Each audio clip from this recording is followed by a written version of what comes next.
Hello student, this is Sanjay Sharma. Good morning to all. My dear student, I will teach you here book Vistas chapter The Tiger King. My dear student, this chapter is written by Kalki, and this chapter Kalki's The Tiger King is a satire on the pride and stubbornness of those in power.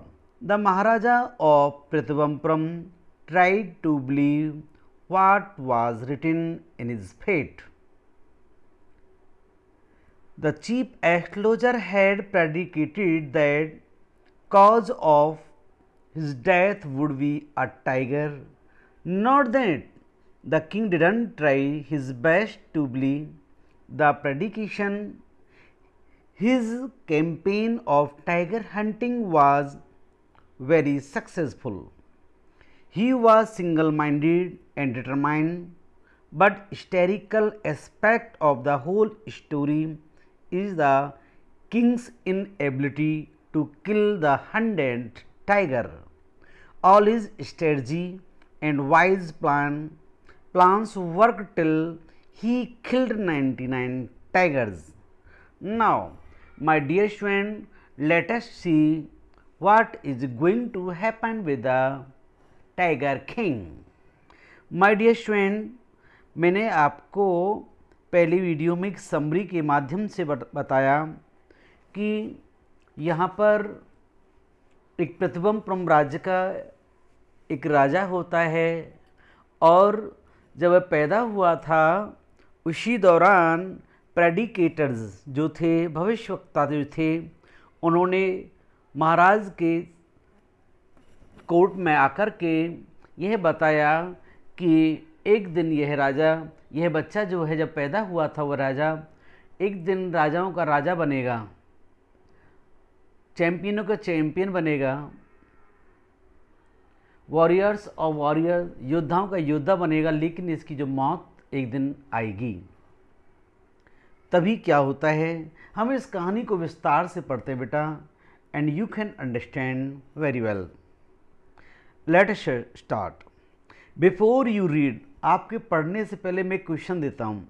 इसमें लिखा हुआ है, what is the general attitude of human beings towards wild animals, कि मानवों का जंगली जानवरों के प्रति सामान्य दृष्टिकोण कैसा है। आप बताइए, एक इसके ऊपर आप नोट लिखिए, कम से कम 200 वर्ड्स का होना चाहिए कि what is the general attitude of human beings towards wild animals. देखते हैं आपके अंदर कैसी कैपेबिलिटी है टू राइट, लिखने की। अगेन गाइस देखिए, अब हम पढ़ते हैं, इसको ध्यान से पढ़ना और एक क्वेश्चन बनता है, रीड एंड फाइंड आउट। आप पता करेंगे कि आंसर को निकालेंगे आप और स्वयं विवेक से लिखेंगे। Who is the tiger king, question बनता है कि टाइगर किंग कौन है।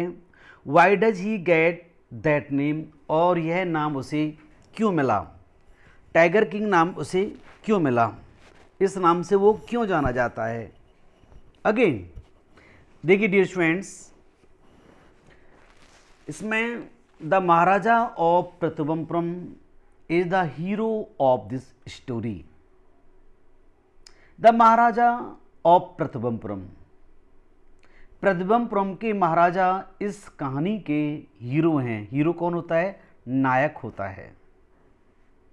इस कहानी के कौन है hero, who is the hero of this story. Now the Maharaja of Pratibandapuram, okay, he may be identified as his highness Jamedar general, Khiledar major, Satya Vigraha सम्राट, महाराज धीराज, विश्व भवन सम्राट, सठ जिलानी जंग बहादुर, MED, ACTC और CRCK, but this is often shortened to the Tiger King। देखिए students, he may be identified, this is passive voice, modal verb है में बी लगाया हुआ है और यह पैसिव फॉर्म है आइडेंटिफाइड को थर्ड फॉर्म लगा हुआ है, पास्ट पार्टिसिपल का यूज हुआ है। तो ही मे बी आइडेंटिफाइड, वह पहचाना जाता है, एज हाईनेस, हाईनेस बोलते हैं महाराज को, इस हाईनेस जिम्मेदार जनरल के रूप में, किलेदार मेजर के रूप में, सत्य विग्रह सम्राट महाराज धीराज विश्व भ्रमण सम्राट के रूप में, सर जलानी जंग जंग बहादुर के रूप में, MAD ACTC CRCK।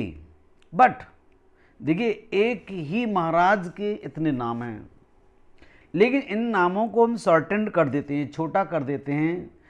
But this is often shortened to the tiger King, लेकिन ये जाने जाते हैं, संक्षिप्त जो नाम है वो है शेर खान।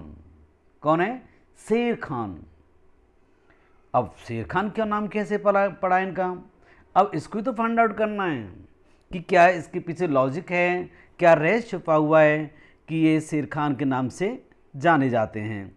आप यहाँ पे इमेज में देख रहे हो एक फ़ोटो है, किसका है? टाइगर का फ़ोटो है। और देखते हैं टाइगर का और इस महाराज और प्रतिबंपुरम के बीच में क्या संबंध होता है। देखिए dear students, I have come forward, मैं यहाँ आया हूँ। I have, this is present perfect tense. whenever you find has or have as a helping verb and main verb of third form known as present perfect tense, had plus verb of third form past perfect tense, and will have, shall have plus verb of third form is known as future perfect tense. Okay guys, I have come forward to tell you why he came to be known as Tiger king.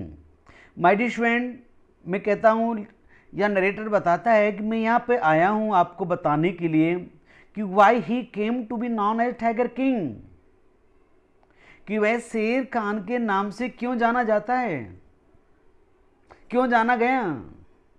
He came, this is past indefinite. लेकिन सुनो, I have no intention of pretending to advance only to be an strategic withdrawal। लेकिन मेरा कोई इरादा नहीं है। I have no intention, मेरी कोई ऐसी भावना नहीं है। of pretending कि मैं बहाना बना करके to advance only to end in a strategic withdrawal, कि मैं व्यू रचनात्मक रूप से कहानी का अंत कर दूं, मैं इतना बताकर कहानी को छोड़ दूं, मेरा कोई इरादा अरे नहीं है। I will explain step by step, अरे मैं तो ना इसको कहानी को स्टेप बाय स्टेप बताऊंगा।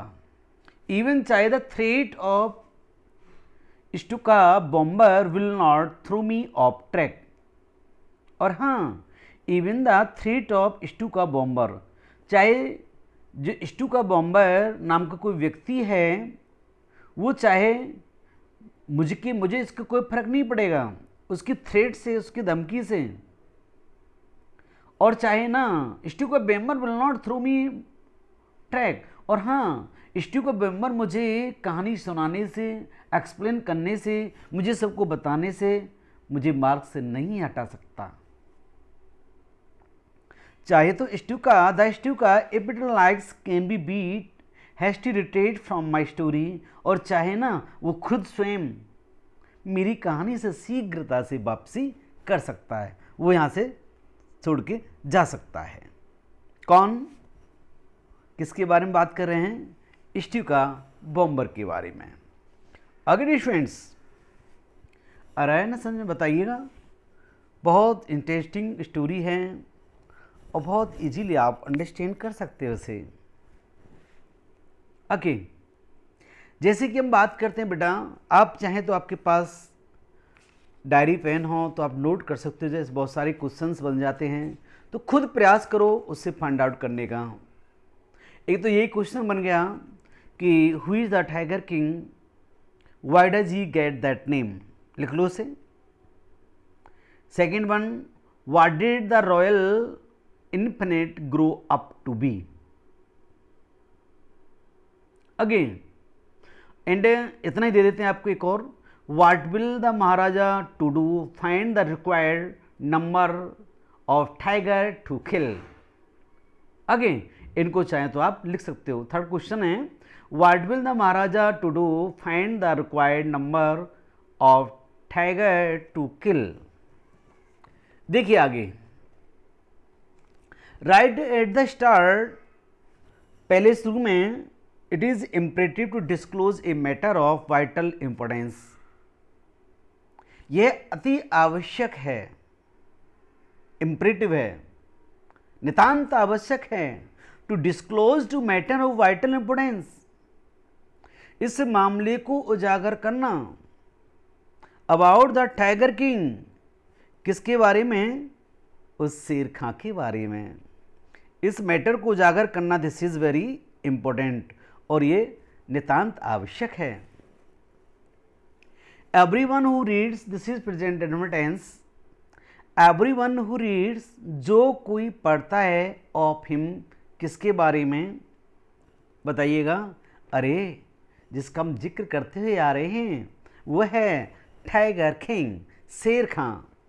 Everyone who reads of him, जो कोई पढ़ता है उसके बारे में, will experience the natural desire to meet a man, तो उसकी इच्छा होगी पढ़ने के बाद में मैं मिलूं उस व्यक्ति से।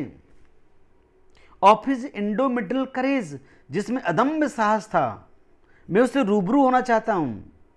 ये प्रयास करेंगे फेस टू फेस सामना मिलने का। बट सॉरी फॉर इट, क्यों, अरे भाई ऐसा क्यों भैया, देयर नो चांस, अब कोई अवसर नहीं है, आपको अब कोई मौका नहीं मिलेगा, ऑफ इट्स फुलफिलमेंट, इच्छा पूर्ति का, सामने रूबरू होने का, फेस टू फेस मिलने का, वो आपको कोई अवसर नहीं मिल पाएगा। क्या रीजन हो सकता है, इमेजिन करो आप, क्यों नहीं मिल सकते बताइए। अरे हम जाकर के महाराज के कोर्ट में जाएंगे, कहेंगे महाराज आप हम आपसे मिलना चाहते हैं, अरे नहीं, देखते हैं। As Bharat said to Rama about Dasharath, Rama it means Ram, जब भरत जी राम जी से मिलने के लिए जंगल में गए, क्योंकि वन में 14 साल की वनवास के लिए राम जी गए हुए थे, पिता की आज्ञा थी, पिता की आज्ञा का अनुसरण करते हुए 14 साल के लिए वन में चले जाते हैं भगवान राम। जैसे ही भरत जी अपने ननिहाल से आते हैं, पता चलता है कि आज इस संसार में मेरे पिताजी भी नहीं रहे, मेरे भाई मुझे छोड़ करके जंगल में वन के लिए चले गए हैं। तो उनसे मिलने के लिए जाते हैं भरत जी, और राम जी से बताते हैं, राम जी अयोध्या के बारे में, कुशल किमछे के बारे में पूछते हैं, भैया सब कुशल तो है ना। पिताजी का जिक्र आता है तो बड़ी इच्छा होती है मेरे राम जी की मिलने की अपने पिताश्री से, क्योंकि लेकिन वो कैसे मिल पाए वो, क्योंकि पिता उनके जो फादर इस संसार में नहीं हैं, वो चले गए हैं संसार छोड़ करके। ऐसे ही मेरे दोस्तों, आप बिना टाइगर किंग से नहीं मिल सकते, क्योंकि भगवान राम की भी इच्छा पूर्ति ना हो पाई तो आपकी भी नहीं इच्छा पूर्ति हो पाएगी, क्योंकि the tiger king has reached, this is present perfect, कि शेर खां पहुंच चुका है दैट फाइनल एबॉर्ड, अपने अंतिम स्थान पे, रहने के स्थान पर, ऑफ ऑल लिविंग क्रीचर्स, परे परे उन प्राणियों से, बिल्कुल बिल्कुल दूर पहुंच चुका है, बिल्कुल चला गया है संसार से। इन द अदर वर्ड्स में स्पष्ट बता दूं ना, दूसरे शब्दों में मैं आपसे को बता देता हूं, दूसरे शब्दों में मैं कहूं, the tiger king is dead, कि टाइगर किंग मर चुका है, शेर खां मर चुका है, महाराज और प्रतिबंप्रम मर चुके हैं। ओके गाइज, देखो बहुत इंटरेस्टिंग स्टोरी है। अब देखेंगे, अभी तो तुमने बहुत जल्दी सोच लिया कि टाइगर किंग मर गया। अरे भाई कैसे मर गया ये शेर खां, जितना चैंपियन है, हीरो है, कैसे बहुत आसानी से मर गया। आपने कह दिया, 2 लाइनों में लिख दिया, ही इज नो मोर, लेकिन ऐसा नहीं है। देखिए, the manner of his death is a matter of extraordinary interest. The manner of his death, मृत्यु, उसकी मृत्यु का जो ढंग है, is a matter of extraordinary interest. यह अत्यंत रुचिपूर्ण घटना है। It can be revealed, this is passive voice, इसको उजागर किया जा सकता है only at the end of the tale. Tale means to the story, कहानी के अंत में इस रहस्य से पर्दा को उठाया जा सकता है। The most fantastic aspect of his demise, सबसे जो रुचकर जो पहलू है ऑफ हिज डिमाइज, उसकी डेथ का, उसकी मृत्यु का। डिमाइज मीन्स बेटा क्या होता है? मौत होता है। Was that as soon as he was born, जब वह पैदा हुआ था, प्रथमपुरम महाराज के प्रथम राज में बहुत दिनों के बाद संतान हुई टाइगर किंग के रूप में। जब पैदा हुआ, मुश्किल से जब 10 डेज ओल्ड के थे, स्वयं सम्राट जिलानी जंग बहादुर, तभी इनके पिता ने दरबार में एस्ट्रोलजर्स को बुलाया। एस्ट्रोलजर्स होते हैं, प्रेडिकेटर्स होते हैं, ये होते हैं भविष्यवक्ता, भविष्यवाणी करते हैं, जन्म कुंडली बनाते हैं। एस्ट्रोलजर आए वहाँ पर, जब वह पैदा हुआ, एस्ट्रोलजर हैड फोरटोल्ड, भविष्यवक्ताओं ने, ज्योतिषियों ने, हैड फोरटोल्ड, फोरटोल्ड मीन्स होता है डियर भविष्यवाणी की, पूर्व अनुमान के आधार पर बच्चे के बारे में बताया। क्या बताया? कि one day the tiger King would actually have to die, एक दिन शेर खां वास्तव में मृत्यु को प्राप्त होगा, ये बताया। आप मुझे बताइए, उन ज्योतिषियों ने क्या अलग बताया? मृत्यु को प्राप्त तो सभी होंगे ना, जिसने इस पृथ्वी पर जन्म लिया है, एक ना एक दिन तो सभी संसार छोड़ करके चले जाएंगे। लेकिन क्या है अनोखा, देखते हैं। ज्योतिषियों ने बताया, महाराज जो बच्चा है ना आपका, ये the child will grow up to become the warrior of warriors, यह बच्चा जब बड़ा होगा योद्धाओं का योद्धा बनेगा, हीरो ऑफ हीरोज, नायकों का नायक होगा, चैंपियन ऑफ चैंपियंस, विजेताओं का विजेता होगा। बट आप देख रहे हो ना ब्लैंक लगा हुआ है, किंतु महाराज, अरे जहां किंतु परंतु लग जाता है ना तो क्वेश्चन मार्क लग जाता है। दे बिट देयर लिप्स, उन्होंने अपने होठों को काट लिया। किन्होंने? किन्ने अपने होठों का? बच्चे ने? क्या राजा ने? अरे नहीं, जोशियों ने। सॉलोल्ड हार्ड, थूक को निगल गए अपने को, उनका हलक सूख गया, गला सूख गया। वहीं कॉम्पेल्ड टू कंटिन्यू, जब उनको मजबूर किया ज्योतिषियों को, प्रेडिकेटर्स को, राजा ने कहा नहीं आप बताइए, आपको बताना पड़ेगा, you will have to tell something about, अरे तुमको इसके बारे में कुछ बोलना पड़ेगा। When he compelled to continue, जब उनको मजबूर किया बोलने के लिए, the astrologers came out with it, Joshi ने इस रहस्य को प्रकट किया। Maharaj this is a secret, Maharaj यह गोपनीय बात है। Which should not be revealed at all, Maharaj किसी भी कीमत पर इसको उजागर नहीं किया जाना चाहिए। येट वी आर फोर्स, यदि आप हमको मजबूर करते हो, वी आर फोर्स, हमको मजबूर किया जाता है टू स्पीक आउट, बताने के लिए। Maharaj the child born under this star, बच्चा जिस नक्षत्र में पैदा हुआ है, दिस स्टार, आप जानते हो स्टार, ये नक्षत्र होता है। The child born under this star will one day have to meet its death, जो बच्चा इस नक्षत्र में पैदा हुआ है उसे एक दिन मरना होगा, एक दिन उसकी डेथ हो जाएगी। डैश एंड, यहाँ पर ये जोशी अपनी अपने मुखार बिंद से भविष्यवाणी करते हैं। अब आगे क्या होता है इसके लिए हम आपको अगली वीडियो में बताएंगे। माय डियर स्टूडेंट, अपना बहुत ध्यान से पढ़ें, एक बार नहीं 4 बार देखें। वेरी इंपॉर्टेंट चैप्टर है, आपके क्वेश्चन जरूर पूछते हैं इसमें से, लॉन्ग या शॉर्ट क्वेश्चन। आप ना अब इसमें से आप जो आपने पढ़ा है इसके आधार पे आप क्वेश्चन बनाओ और लिखिए, क्योंकि पहला जो क्वेश्चन था, who is the tiger king और why does he get that name, और जहाँ तक पढ़ लिया है इसके ऊपर आप वेरी इंपॉर्टेंट खुद स्वयं नोट्स बनाएं, पैसेज के अनुसार आप क्वेश्चन बनाएं। Okay guys, thank you guys watching my video, and I think you can understand very well, and this video will be very helpful to you. Have a nice day guys.